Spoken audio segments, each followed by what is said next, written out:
شكرا يا ربي شكرا هديت قلبي شكرا نورت دربي شكرا شكرا يا الحمد لله وكفى وسلام على عباده الذين اصطفى أما بعد فقد قال الله تبارك وتعالى في القرآن المجيد والفرقان الحميد أعوذ بالله من الشيطان الرجيم بسم الله الرحمن الرحيم ألف لام ميم ذلك الكتاب لا ريب فيه هدى للمتقين صدق الله العظيم وصدق رسوله النبي الكريم ونحن على ذلك لمن الشاهدين والشاكرين والحمد لله رب العالمين۔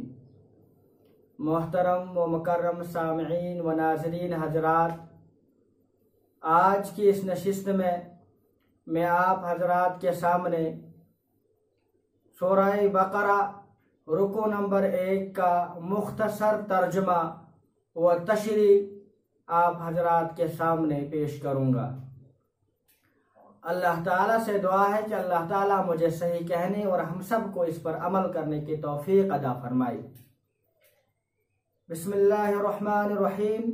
الف لام میم، یہ حروف مقطعات ہے اور جمہور محدثین کا مفسرین کا یہی نظریہ ہے، یہ متشابہات میں سے ہے۔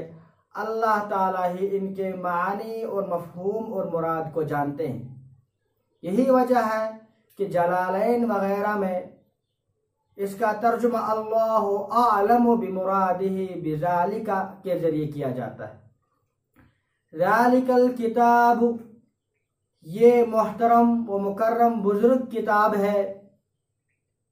ذالک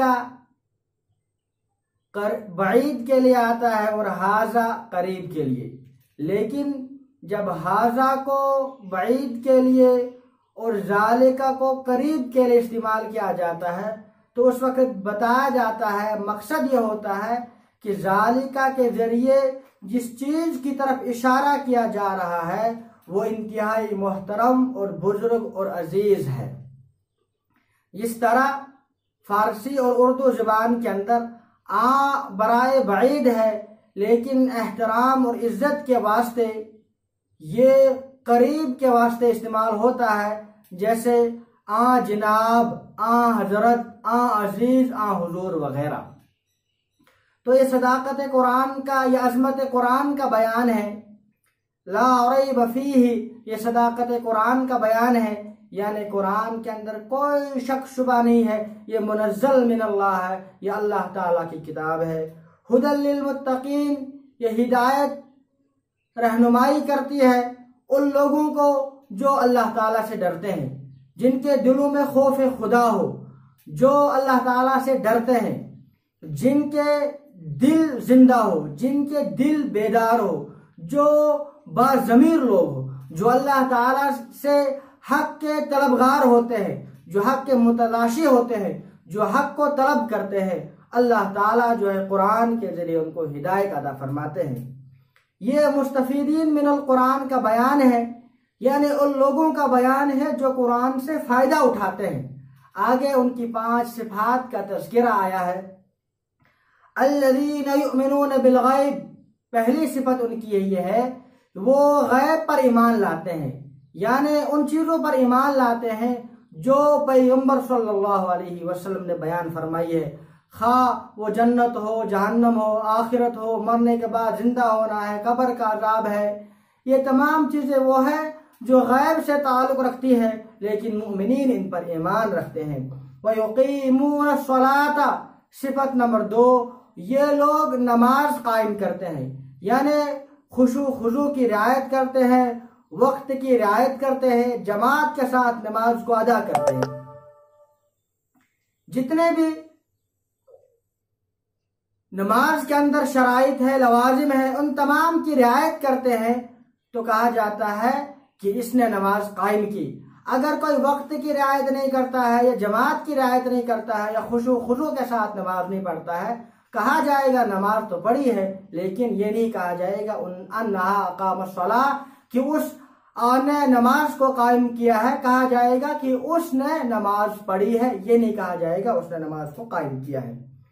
آگے تیسری صفت یہ ہے وَمِمَّا رَزَقْنَاهُمْ يُنْفِقُونَ، اور جو کچھ ہم نے ان کو دیا ہے ان میں سے وہ خرچ کرتے ہیں۔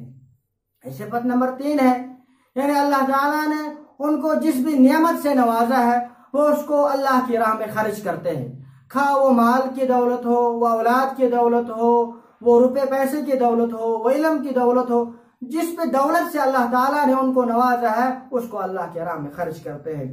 آگے صفت نمبر 4 کا بیان ہے وَالَّذِينَ يُؤْمِنُونَ بِمَا أُنزِلَ إِلَيْكَ وَمَا أُنزِلَ مِن قَبْلِكَ، یعنی جو آپ پر نازل ہوا ہے اس پر بھی ایمان لاتے ہیں، اور جو آپ سے پہلے انبیاء علیہ السلام پر نازل کیا گیا اس پر بھی ایمان لاتے ہیں۔ یعنی یہ مسلمان، یہ مومنین صرف اور صرف قرآن پر ایمان نہیں لاتے بلکہ جملہ کتب پر ایمان لاتے ہیں جو اللہ تعالیٰ کی طرف سے نازل کی گئی ہے، خواہ وہ تورات ہو، وہ انجیل ہو، زبور ہو، جو بھی کتاب اللہ تعالیٰ کی طرف سے آئی ہے وہ اس پر ایمان لاتے ہیں۔ وَبِالْآخِرَةِ هُمْ يُوقِنُونَ، اور 5ویں صفت یہ ہے کہ لوگ آخرت کے اوپر یقین رکھتے ہیں۔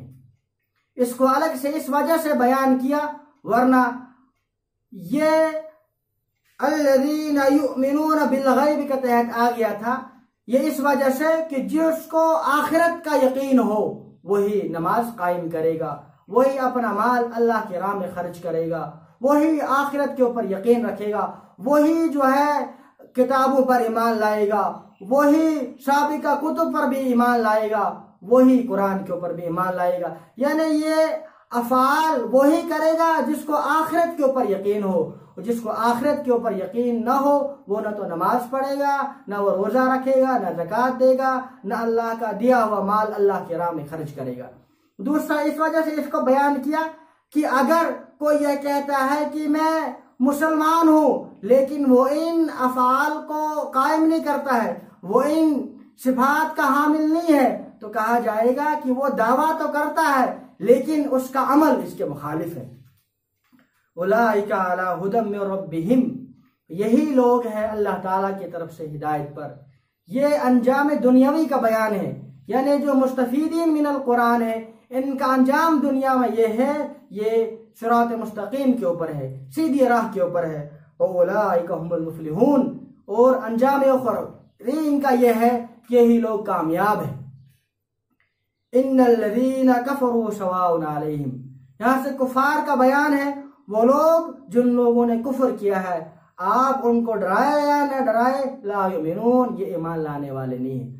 حضرت ابن عباس رضی اللہ تعالی عنہ کی طرف ایک قول منسوب کیا جاتا ہے ان الذین کفروا ای ان الذین اثبتوا علی الکفر ان الذین لا یریدون ان یؤمنوا، وہ لوگ جو ایمان لانا ہی نہیں چاہتے، جو کفر کے اوپر جم چکے ہیں، آپ ان کو ڈرائے یا نہ ڈرائے، آپ ان کو تبلیغ کرے یا نہ کرے، آپ ان کو آخرت کے انجام سے، آخرت کے عذاب سے ڈرائے یا نہ ڈرائے، یہ ایمان لانے والے نہیں ہیں۔